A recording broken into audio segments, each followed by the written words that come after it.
여러분 반갑습니다. 오늘은 방송작가에 대해서 이야기를 해보려고 하는데요.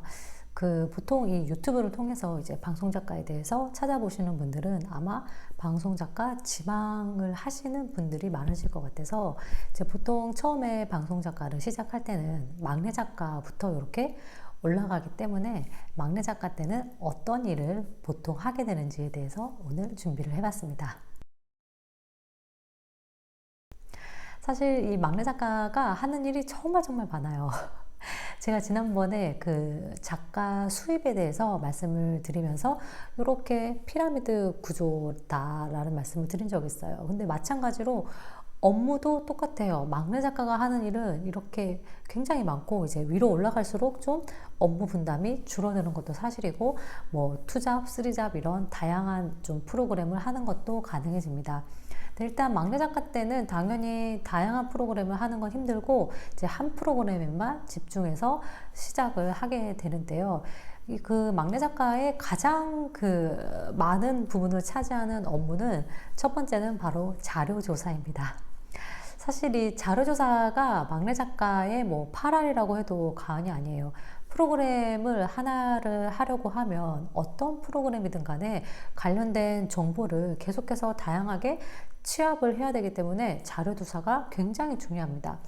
뭐 그냥 흔한 6시 내 고향 같은 그런 VCR을 한다고 해도 보통 이 제철에 촬영을 해야 되기 때문에 뭐 4월 제철 과일 뭐가 있지 검색을 해보고 그 과일 중에서도 또 뭐가 유명하지 딸기를 가볼까 그러면 딸기 유명한 데는 어디지 이런 식으로 계속해서 확장을 해 나가야 됩니다. 뭐 그런 것뿐만이 아니라 예능에서도 대부분 초반에는 이제 섭외를 위해서 출연자 리스트를 확보해야 되다 보니까 어떤 인물이 적합한지 출연자를 찾아봐야겠죠.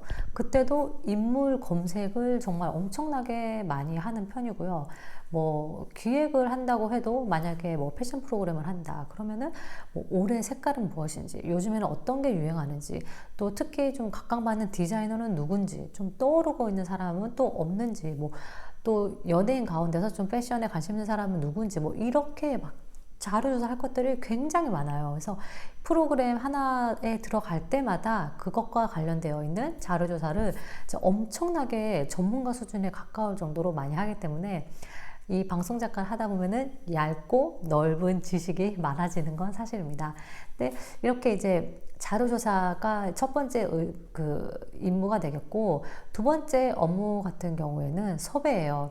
이제 자료조사와 마찬가지로 엄청나게 중요한 부분을 차지합니다. 이제 섭외 같은 경우에는 처음에는 인물 섭외가 있겠죠. 물론 좀 유명한 연예인이나 뭐좀 잘 알려진 사람이나 뭐 메인 작가와 친분 있는 사람들은 뭐 메인 작가나 또 PD가 섭외를 하지만 일반인이라든지 뭐 의사나 변호사 같은 어떤 전문직 종사자 이런 분들은 대부분이 막내 작가가 섭외를 많이 하는 편이에요. 근데 이제 이 섭외를 얼마나 잘 하느냐에 따라서 그 막내 작가의 역량이 좀 판가름 나기도 하고요. 이런 인물 섭외뿐만이 아니라 또 장소 섭외가 있어요. 촬영을 하려면 그 촬영에 합당한 장소가 있어야겠죠. 가령 우리가 예능을 보면 뭐 이렇게 길거리 지나가다가 갑자기 어느 라면집에 들어가서 라면을 먹습니다. 그러면 그 라면집이 우연히 들어간 것이냐? 절대 아니죠. 다 사전에 섭외가 되어 있는 라면집입니다. 그래서 이런 장소 섭외 역시도 막내 작가가 많이 담당을 하는 편입니다. 이어서 세 번째는 회의록이나 뭐 각종 공문이나 이런 문서 작성이 있어요. 그러니까 이런 문서 같은 경우에는 앞서 그 섭외의 연장선인데 인물이나 어떤 장소를 섭외할 경우에 대부분 다 그 기관이나 뭐 그쪽에서 공문을 요청을 합니다. 그러면 이제 뭐 우리 촬영하는 것 관련한 내용을 간략하게 써서 공문 양식에 맞춰서 공문을 이제 보내줘야겠죠. 그래서 공문 쓸 일이 되게 많고 이제 그리고 또 프로그램을 기획할 때는 특히 회의를 굉장히 많이 하는데 그 회의록 작성하는 것도 막내 작가의 임무입니다. 그리고 또 뭐 프로그램에서 이제 출연자들에 대해서 출연료를 지급을 해야 되는데 그 출연료 지급을 위해서 바우처를 보통 받습니다. 담당 작가 언니가 바우처를 받아서 막내 작가한테 주면은 막내 작가가 그 다양한 바우처들을 다 취합하는 그런 역할을 하게 됩니다.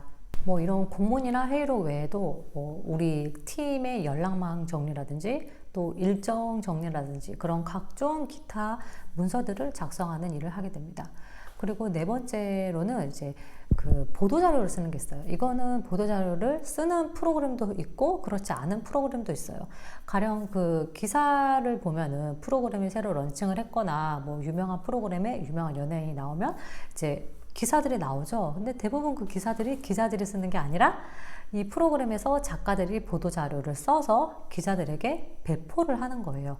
그러면 이제 그거를 보고 기자들이 약간 그 구미에 맞게 기사 양식에 맞게 바꿔서 내보내는 경우도 있고 뭐 간혹 가다가는 보도자료 뿌린 거 그대로 내보내는 기자들도 있어요. 그래서 이제 우리가 흔히 낚시성 제목이라고 하죠. 그런 제목들을 한 3개, 4개 정하고 또 우리 프로그램과 관련되어 있는 뭐 주요 어록이라든지 프로그램 정보라든지 그런 것들을 기사처럼 작성을 해서 이제 보내게 되는데 막내 작가가 글을 쓸 일이 많이 없기 때문에 대부분 이 보도자료를 통해서 좀 메인 작가가 이 친구는 글을 좀 쓰는구나 이런 거를 좀 판가름할 수 있는 척도가 되기도 해요. 그래서 좀 막내 작가 때 두각을 드러내고 싶다면 이 보도자료를 좀 잘 쓰는 것도 방법 중에 하나입니다.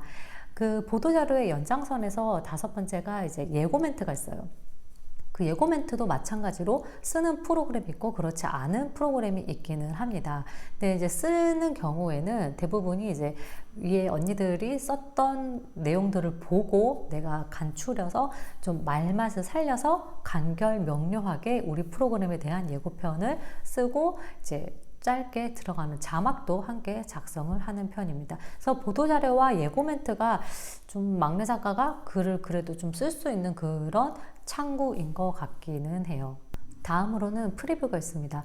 프리뷰 역시도 좀 하는 프로그램이 있고 하지 않는 프로그램이 있는데 뭐 다큐멘터리 같은 경우에는 프리뷰 할 게 너무 많아서 그 프리뷰어를 쓰기도 합니다. 이제 프리뷰라는 게 PD가 영상을 찍어온 거를 글로 옮기는 작업인데요. 이제 영상 찍은 걸 다 볼 수 없기 때문에 이 프리뷰를 보고 이제 어떤 것들이 중요한 멘트인 건지를 좀 찾아내서 그거를 보고 이제 편집을 보통은 많이 하는 편이에요. 근데 이제 교양은 좀 프리뷰를 많이 하는데 예능 같은 경우에는 프리뷰를 하지 않는 경우도 꽤 많아서 이거는 프로그램에 따라서 좀 다릅니다. 근데 할 때 주의사항은 의역을 하면 안 된다는 거예요. 물론 이 말을 똑바로 표준어에 맞게 쓰는 거는 당연하겠지만은 그렇게 들리지 않는데 내가 그렇게 말했다고 약간 의역해가지고 그렇게 말을 적어버리면 이거는 올바른 프리뷰가 아니기 때문에 오히려 잘 안 들리면은 가로에서 잘 안 들린다라든지 뭐 명확하지 않다라든지 써주시는 게 좋지 굳이 내가 그거를 막 의역해서 바꿔서 쓰는 거는 좋지 않습니다. 이 프리뷰 이제 다음에 또 하는 일이 큐카드 쓰는 거랑 프롬프터가 있어요. 큐카드는 이제 스튜디오에서 촬영을 하는 경우에는 대부분 다 큐카드가 있죠. 그래서 이 큐카드 양식에 맞게 이제 원고를 잘라서 이렇게 붙이는 역할을 합니다. 그래서 아무래도 MC가 단독일 때가 좀 좋고 쓰는 양이 작으니까 뭐 MC나 뭐 패널들이 좀 다양하게 많으면 큐카드 작성하는 것도 시간이 걸리기는 하죠. 그 다음에 이 스튜디오 같은 경우에는 또 프롬프터가 있을 수 있어요. 뭐 이거는 어렵진 않아요. 그냥 그 통 대본을 이 프롬프터 양식에 맞는 파일에 집어넣기만 하면 되는데 이제 보통 그런 업무도 막내 작가가 많이 하는 편이고 대본 취합도 막내 작가가 해요. 그러니까 이게 여러 가지 코너들이 있는 프로그램들이 있죠. 그러면 각 코너 작가가 있을 거예요. 그럼 그 코너 작가들의 대본을 다 모아가지고 이제 하나의 큰 통 대본으로 취합을 하는데 그때 이제 대본 취합도 하고 뭐 오타나 맞춤법 검사를 하게 됩니다. 아무래도 방송은 특히 자막 같은 경우에는 이 맞춤법이 굉장히 중요하기 때문에 뭐 오타 체크를 꼭 마지막에 이제 막내 작가가 대본을 취합하면서 하게 됩니다.